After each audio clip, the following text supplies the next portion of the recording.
कितना है? 16। हमारे जीवन में संस्कार कितना है? 16। पूजा कितनी प्रकार की करते हैं? 16। मरने के बाद पिंडदान कितना होता है? 16। अब वर्षी भी पिंडदान कब का होते? 16। हाँ, 10 गात्र ही तक 16 पिंडदान।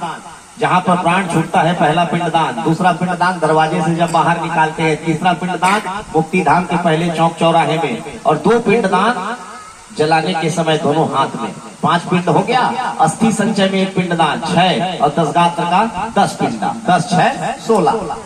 16 पिंडदान। माताओं का श्रृंगार 16, जीवन में संस्कार 16, पूजा भी षोडशोपचार।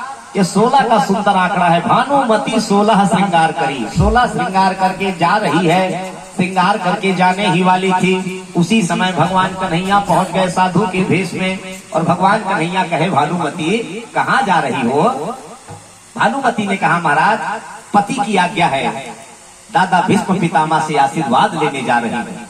भगवान कन्हैया बोले, आशीर्वाद आज क्यों लेना? आशीर्वाद कल भी ले सकती हो ना।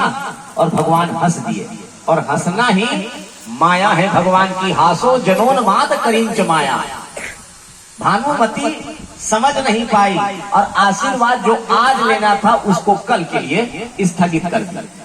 और कल के लिए स्थगित करी, इसलिए आज तक भानुमति को आशीर्वाद नहीं मिल पाया। जो भी व्यक्ति काम को कल के लिए टाल दिया, महाराज वो काम कल होने वाला नहीं है। दशरथ ने भी राम को राजा बनाना चाहा। कब? कल। आज तक कल नहीं आया। हाँ, इसीलिए कहा गया, कल करे सो आज कर, आज करे सो अब। अरे पल में परलय होगी, बहु ही करेगा कब। इसलिए महाराज जो करना है अभी तुरंत। भानुमति आशीर्वाद को कल के लिए स्थगित कर दी। इधर भगवान सीधा द्रौपदी के पास गए।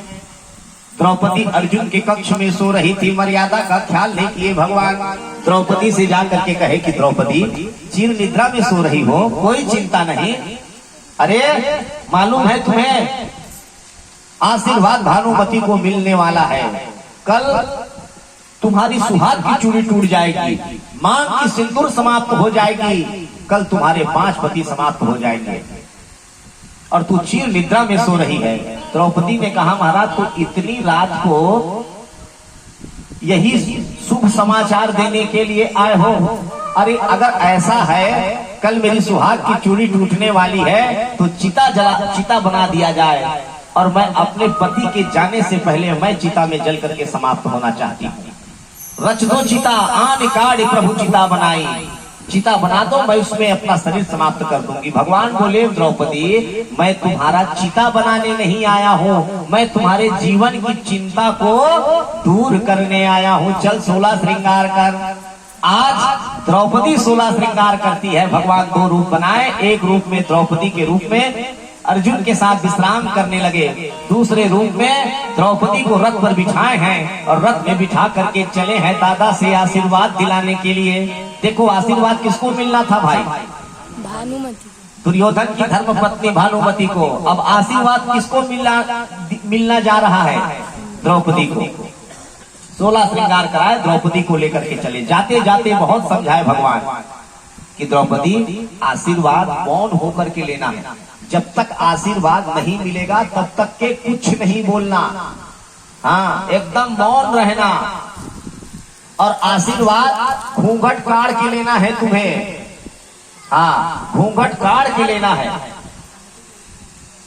चेहरा ढका रहना चाहिए।